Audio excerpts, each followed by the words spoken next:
Hey everyone, welcome to the Darshan Talks podcast. I am your host, Darshan Kulkarni. It's my mission to help patients trust the products they depend on, which is why today's podcast is going to land up being really interesting because we're going to explore what those words mean. How do you help patients trust the products they depend on? As you may know, I'm an attorney, I'm a pharmacist, and I advise companies with FDA-regulated products. So if you think about drugs, wonder about medical devices, consider cannabis, or obsess over pharmacy, this is the podcast for you.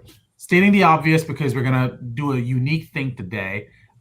Everything we discussed today, it does not constitute legal advice, it does not constitute clinical advice, and does not necessarily represent the opinions of the companies that we work for. I do these podcasts because they're a lot of fun and because I find myself learning something new each time. So it'd be really nice to know if someone's actually listening.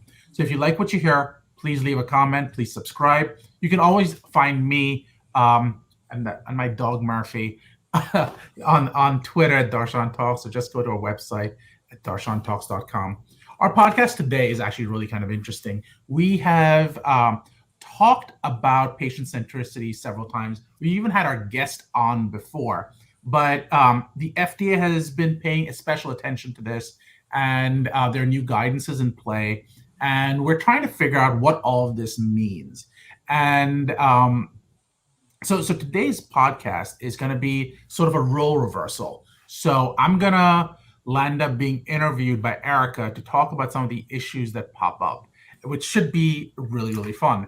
So if you're in clinical research, you probably want to hear what we're talking about. But I'm actually almost curious if we're going to get into things outside clinical research, because we're really talking about hardcore patient engagement. And patient centricity. And what does that mean? Because that's not it. Engaging patients in the context of clinical research is almost what we'd like them to do. But what do patients actually want? And that's going to be part of the discussion we're going to have. So our guest for today is a pharmacist. She is a patient-centric enthusiast and is the patient experience lead at a large pharma. We're not going to name them. They shall remain nameless. Just so that they can be protected from the shenanigans we're going to engage in right now. So our guest for today, ladies and gentlemen, Erica Devine. Hey, Erica, how are you? Hey, Darshan, it's great to see you again. It's great to be here, and I'm, as always, impressed by all the certificates on your wall. Meanwhile, I have Batman. so I have to say that you win 100%. But let's talk a little bit about where we can help patients win. And we can talk a little bit about what's been going on and how the industry is moving. And let's start with the beginning.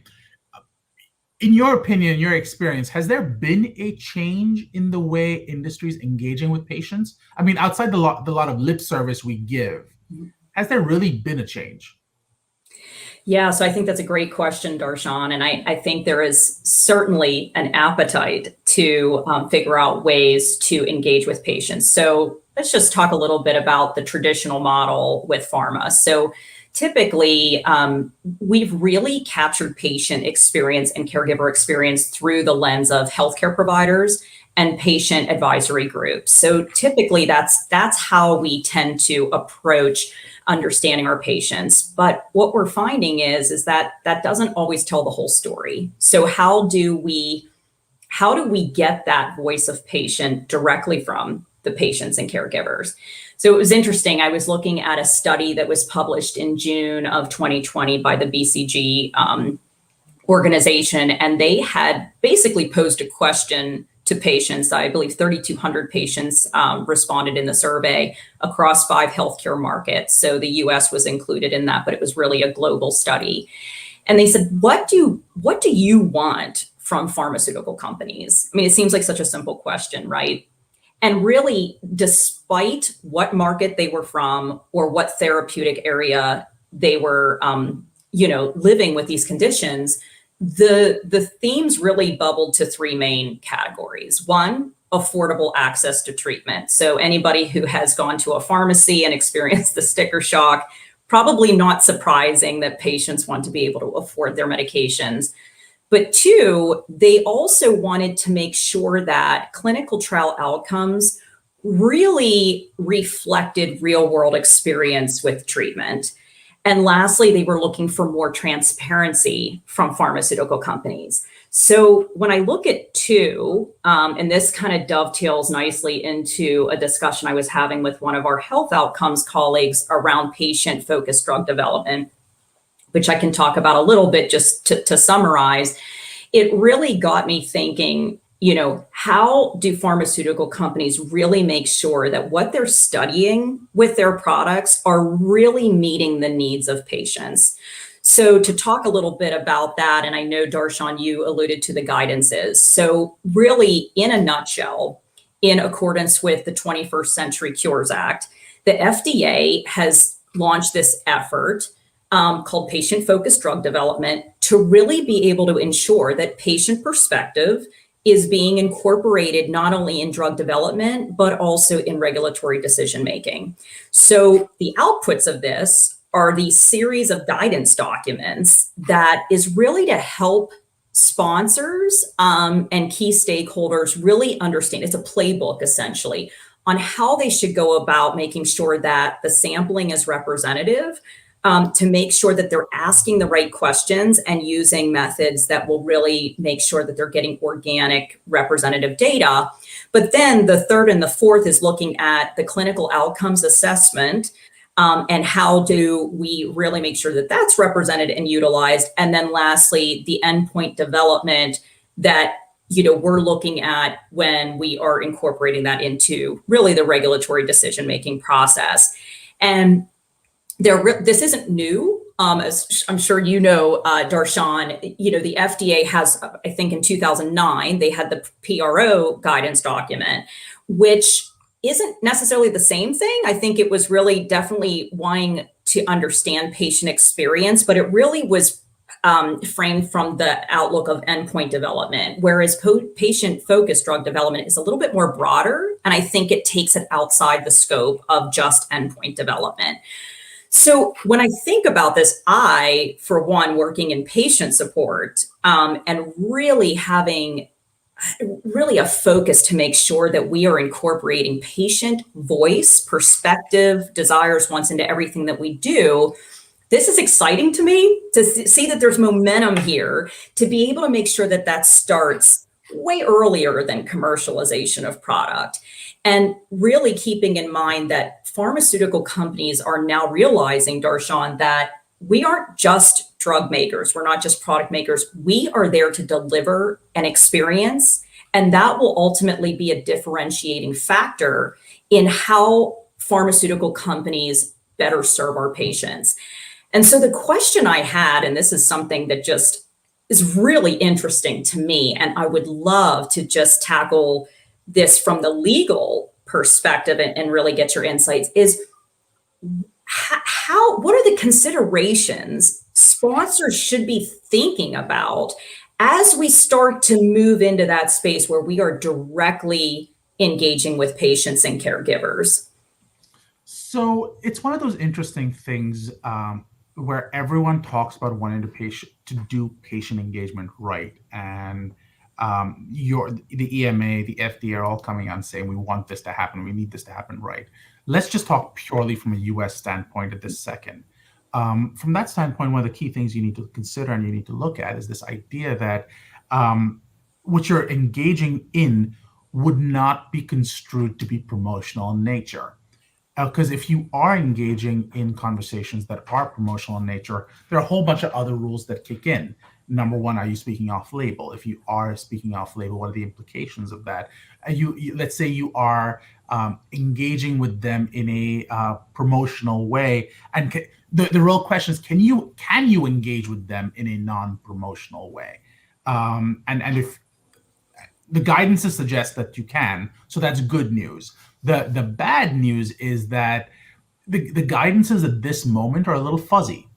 And what you start looking at is, yes, the FDA is saying these are different ways, these are different strategies you can use to actually engage with patients. But the second part of it is, what do I pay a patient for being part of this? Because it's patient's time. I mean, we think about clinical research and we're like, we don't want to influence you. We think it's important that you just be part of the study because it's for the betterment of humankind. Meanwhile, pharma companies are making billions off of these drugs.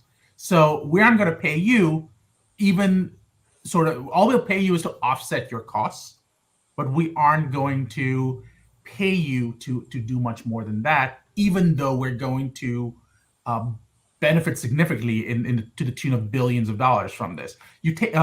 So is that at some point a level of exploitation?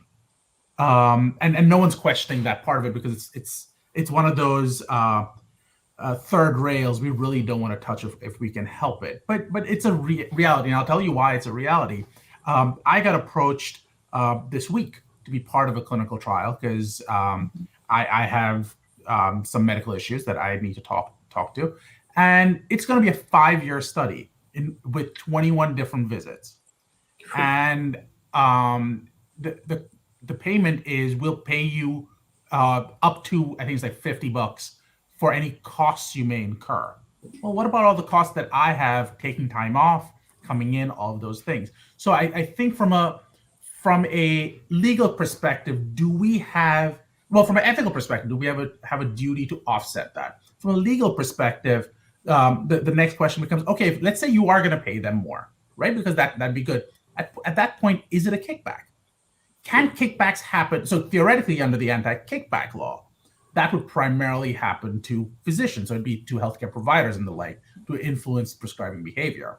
However, and there's some great research done in Georgetown where they actually talk about situations where patients were being targeted because they strongly influenced the drugs that they'd be on, and each in the cases that they were talking about there, they were talking about factors. So if you've worked in a large medical facility like a level 1 trauma center or the like, factors are incredibly expensive. I remember when I was working as a pharmacist not 2 years ago, a single dose of factor can be $15,000-$20,000, and you'd be giving them every 2 hours for 3 days. So a single hospitalization could be $1 million. And if you get to influence which drug they're on, that's great. But at what point have you gone beyond that? So the first question you start getting into is this idea of, are you providing kickbacks? Are you influencing the drugs that they will be on? And of course, the point of marketing is to influence, right? But the question is, have you gone too far? And what is too far? I mean, if they did go down that path, isn't that just a successful marketing campaign? Or are you doing more than that? The second question you need to start thinking about is, if you're doing Offlabel, if you're actually engaging patients and you're talking about the product and you're asking them for input for a new indication, are you suddenly engaged in off-label marketing? And if you are, is off-label marketing necessarily bad? The FDA has lost several court cases on whether or not you can engage in off-label marketing. So it goes to the scope, it goes to how many people you're talking to, it goes to how much you're putting out, et cetera, et cetera, et cetera. So those become considerations. The next thing you start thinking about is privacy. So you start finding patients who are, you have a certain rare disease state, and you're going to engage with these patients. This is great. We're gonna talk to them. We're going to ask them to help us, and then we want to go back to them because we have more questions. Or you have really interesting genetic data. Do I get to find you again? Or under GDPR or CCPA or HIPAA, do you have to lose my information after you use it? Or is it supposed to be de-identified in the first place so you never know who it was? Can I re-identify you because you've got something that changes the world? So those are some initial considerations. Again, it starts getting more fact specific at that point. Wow, so a lot to unpack there, Darshan, because I'm thinking this just explodes a couple of different questions, right? So, one, we talk about what is fair market value, compensation for patients' time.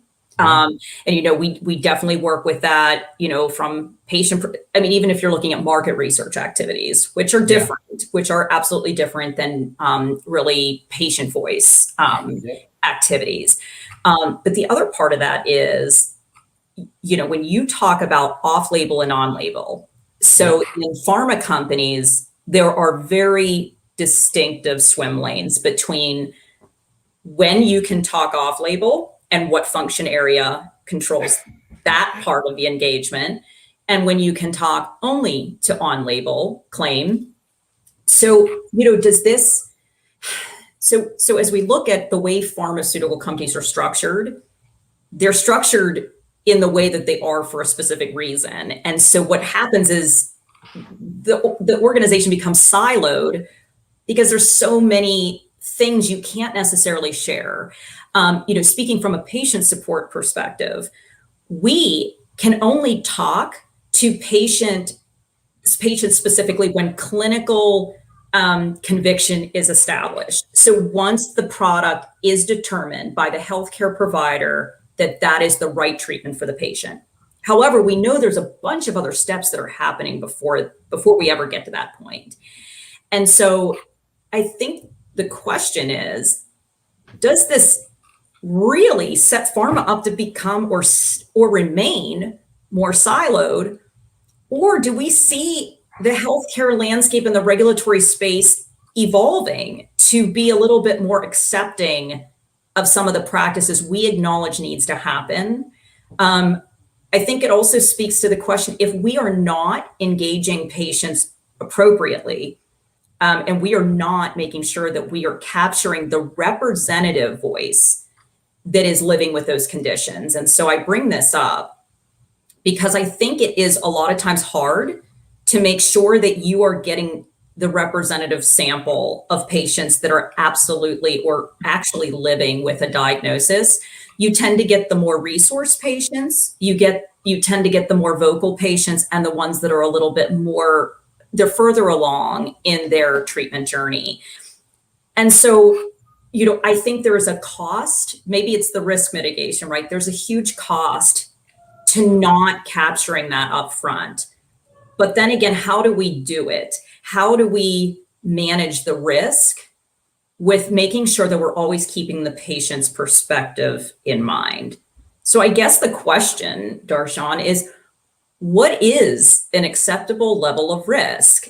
And how do you go about trying to change or get everyone on board within an organization? So not only the commercial teams, maybe these remain separate with the research and development teams, but then you've got this core group of legal and compliance and regulatory experts that absolutely have to be part of that discussion, right? So how do you move the needle on that, Darshan? Because I feel like it's a catch-22, right?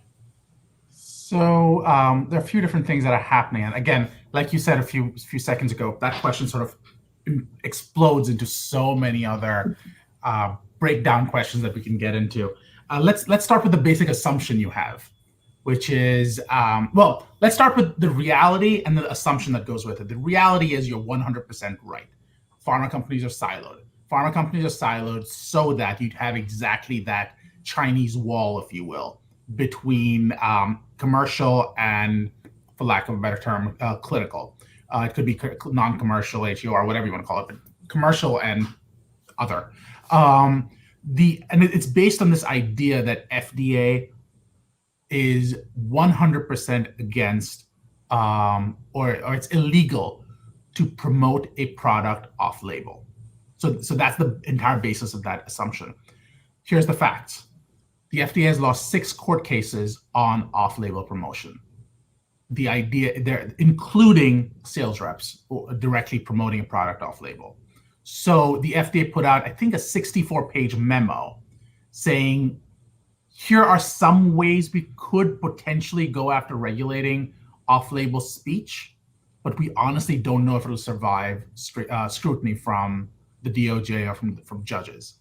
So to your conversation about evolution and regulatory changes, times are changing. The question is, which one of those 64 methods, no, I think it's like 23 methods, 64 pages, something like 23 methods. But what will FDA choose?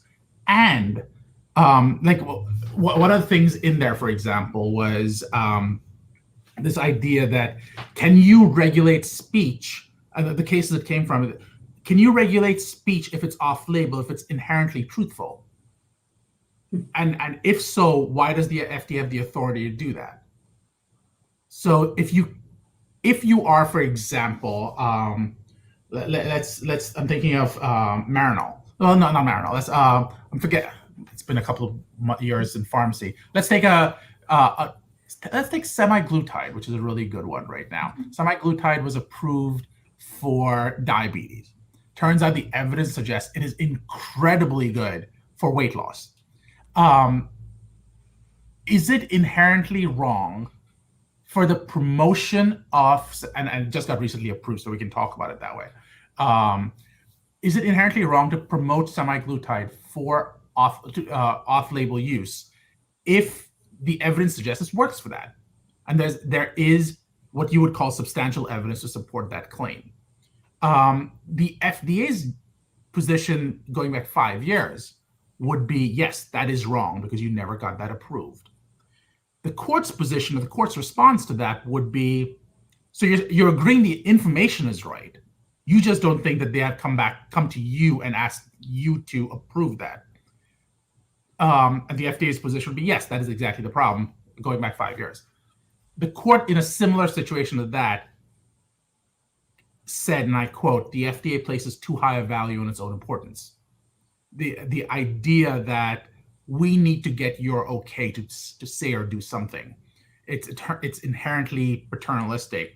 And the fact that you can then find someone billions of dollars because of a technical step of just coming to you. If the information's either false or misleading, that state absolutely go after them. But the idea that you can go after them even if it's not false or misleading is a problem. So that's one part of that evolution that's going to happen. The second question you asked is, what is an acceptable level of risk and how do you go after it? And how do you sort of address that question? I think most pharma companies, especially large pharma at this moment, are not going to take the step of going, let's start promoting off-label. That's just not in the DNA of pharma. Let's be very realistic. There are smaller medical device companies and smaller drug companies who talk about it, but it's not the smartest thing in the world to play with something like that without having a true understanding of what the implications could be. But if you are saying that I want to engage with patients in a way that is compliant, in a way that is putting patients first, and these different roadblocks we have created internally are preventing that, I think it starts by, first of all, going back to your own public statements. What do you mean by being patient-centric? It goes back to seeing what your company motto and company values are, to see what those terms include and look at. It goes back to seeing what the US regs are saying. For example, one of the issues you raised was this idea of the representative voice. And the FDA just put out guidance, as we know, that talks about how do you get a representative voice. You go back and you look at the MAPs, which are basically the FDA's own internal training manuals. What did they look for? You go back and you look at CIAs, corporate integrity agreements, to see what are companies being targeted for and what are they saying. You go back to OIG letters and you see what are these opinion letters saying about when is something considered to be okay, when is it not. You go back to obviously the laws and the regulations themselves. and then you go, how does all this come together? And this is all the external stuff. Then you go back to the patient and go, what do you want? What would that ideal scenario look like? Here are the limitations I know of, but what am I trying to accomplish? To me, that's where you do that gap analysis. And once you get that gap analysis of what we do, where we should be, and what we're allowed to do, which is the laws and all those things that we just discussed, that starts charting your company's individual path forward. Does that make sense? Absolutely. And I think that this is a discussion that's probably ongoing with many pharmaceutical companies, right? And I think that it's a beautiful thing that we have this push and pull, right? So, from my perspective, what seems like the right thing to do for patients, there's oftentimes a legal perspective or flavor to that says, but wait a minute, you have to be able to consider it from this particular angle too, that, even though you see it as doing the right thing by patients, in some ways it could be inadvertently doing something that you may not want to you may not want to be engaging with them in that particular way. So I think it's you need to have that robust conversation with the experts within your organization. And I think you bring up some really interesting ways to really be able to assess the landscape and where the evolution of kind of the legal and regulatory space is sitting at any particular moment. So this makes me think, just because that really is the gatekeeper.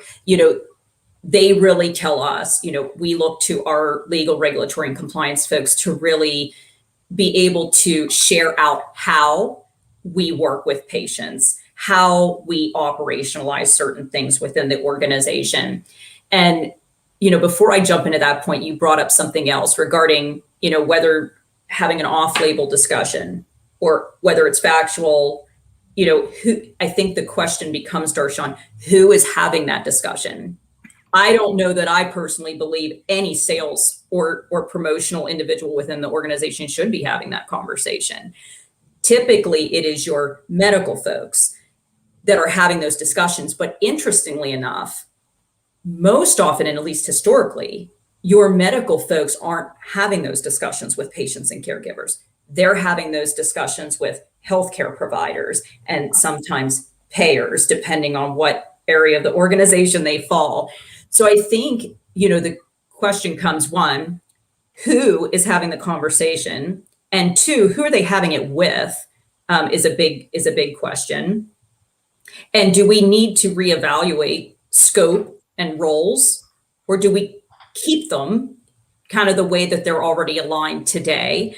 It sounds like some of that's even changing. We're starting to see, this kind of expansion in scope, and really kind of pushing the elements as to who, certain representatives within the organization speak with. So, that could be even a slight change to the historical model that we have seen with pharma in the past.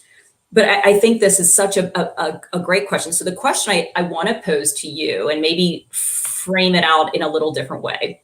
So Darshan, let's say you have just been hired to head the compliance department within a big pharmaceutical company. And there's a huge appetite to really start making sure that the organization is moving more into the patient-centric space.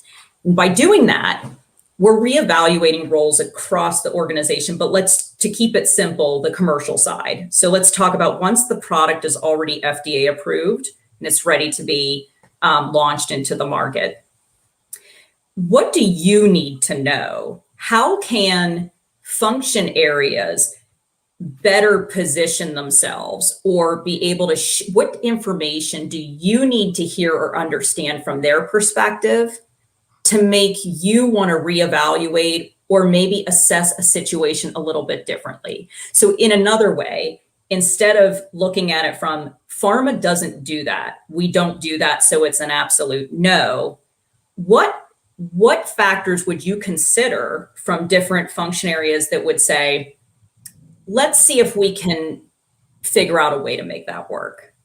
Yeah, it's actually a really, really well phrased question, because it sort of brings a more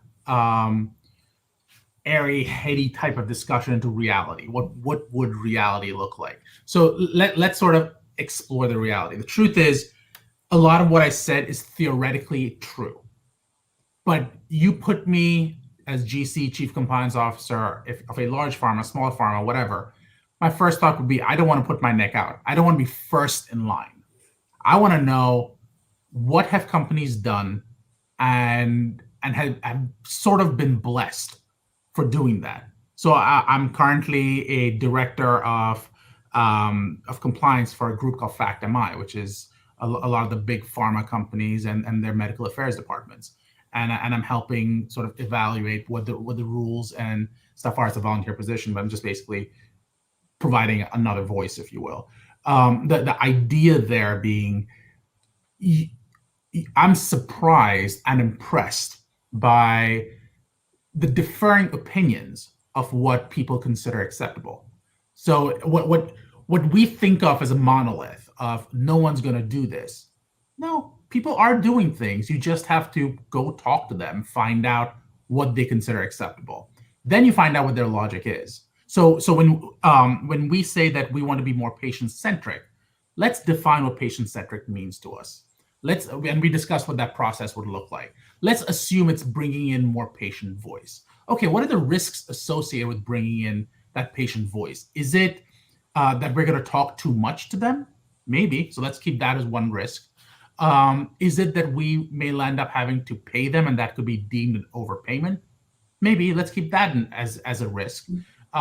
Is it that we're going to talk to them and promote the product inappropriately? That could be another risk, and we keep that in mind. So you identify the risks.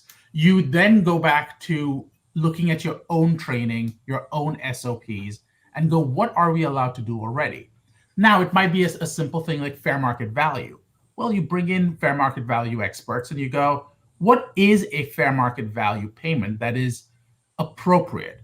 And when is it appropriate? For example, you're bringing in patients to talk to you, maybe paying them an appropriate amount that would not be deemed to be sort of for the goal of influencing them. That's okay, like you'd pay any other consultant, because that's what they are. They're consultants at the end of the day. But people don't work for free just because you ask them nicely. That's not okay. Okay, so that's the first thought. But we've got to obviously balance that. On the other hand, that same patient in the middle of a clinical trial, you'll never be able to get an IRB to approve something if you're paying a patient. I'm making up numbers here, like $150 an hour. That IRB is just going to go, no, that's not okay. So reality is you want to be patient-centric, but you've got to recognize which bite of the how do you chew an elephant? One bite at a time. Which bite do you take first? So you choose the bites that are easier to take at that moment. So we talk about fair market value. Then we talk about engaging with patients. Now you have the guidance out there. So you go back to the guidance and you see, what does that guidance actually allow for? The guidance is at the end of the day, the FDA's current thinking. Now you might find that what you want to do is a step beyond what the guidance explains, or the guidance hasn't really gotten into it. Start engaging with the FDA. There are multiple ways to do that. One way is pick up the phone call, talk to them. Now, the problem with picking up the phone call and talking to them is it's not binding. So it was one dude at the FDA whose opinion was it's okay or it's not okay. So maybe you want a more focused, a more responsive, a more binding response. In those specific situations, you're going to do one of a few different things. One thing might be you might file a citizen's petition, and you might call out the FDA and say, we need an opinion on this. And you've done that. We've done that with the MIWG, the Medical Information Working Group.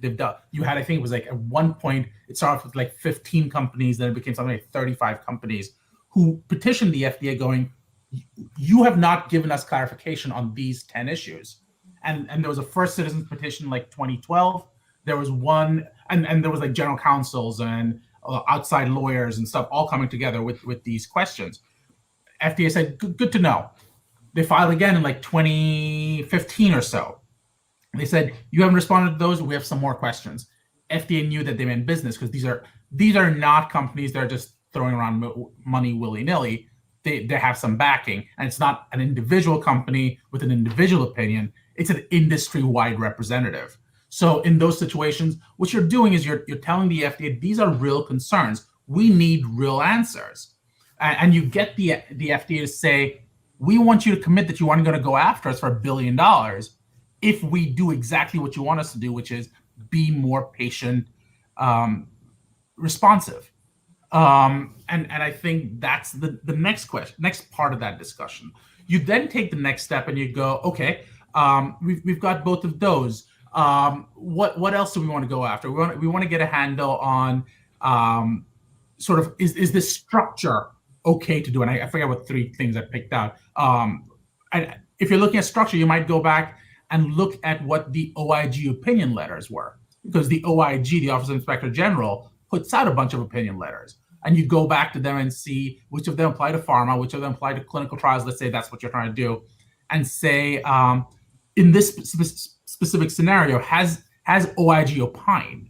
Because in the end, the FDA may have an opinion, but if it's not enforceable because it's through guidance, well, I'm glad you have an opinion, FDA, but you aren't willing to stand behind it because it's not a regulation. You, by definition, are telling me it's a guidance, so it's non-binding. So until you can bind yourself, I'm not bound by it either. But OIG, on the other hand, will actually back them up and will actually sue you. So let's see what they've said. So you look back at what that looks like.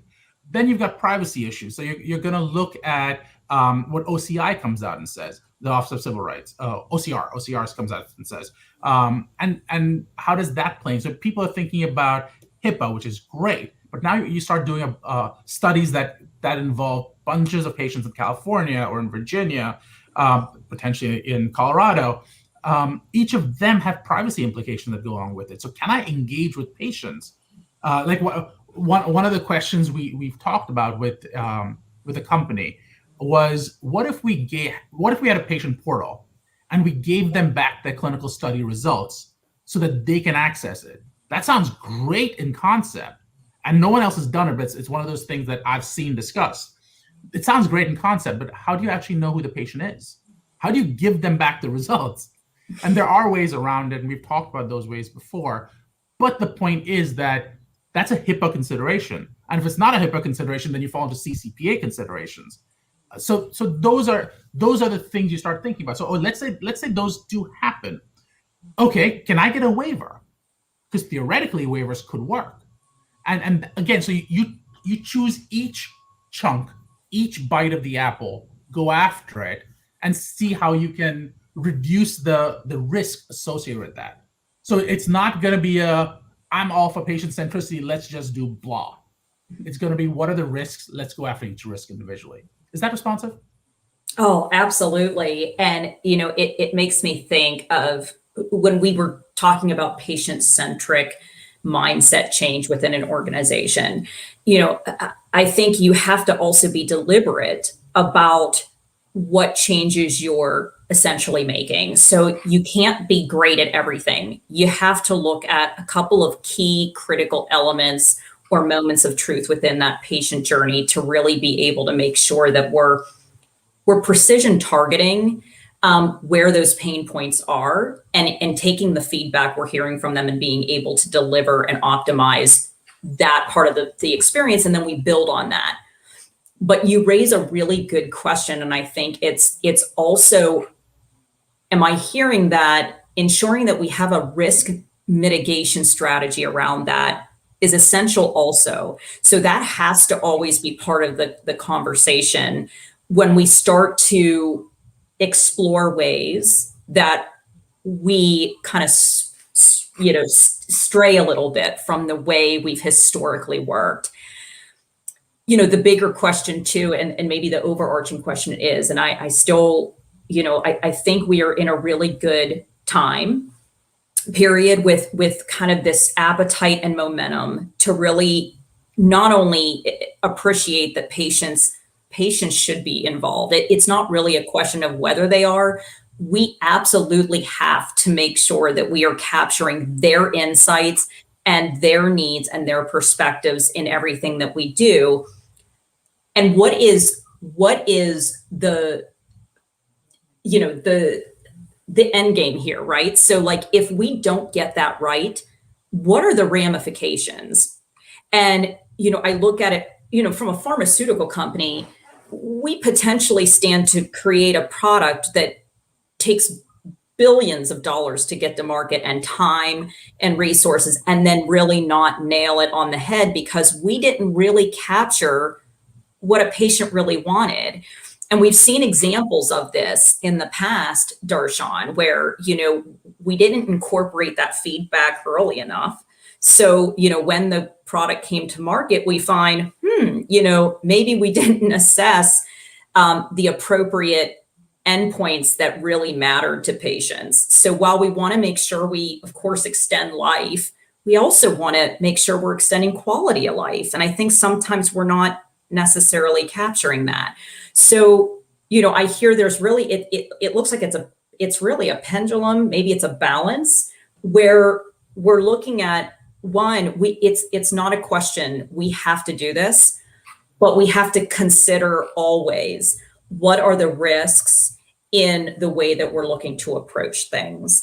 And I think you really lend that legal perspective that I certainly don't have. And thank goodness we have people dedicated to looking at this specifically to really frame out, the data and the evidence that supports, hey, this is something we shouldn't move forward with, or this is something we can consider, but we may have to make a couple of tweaks along the way.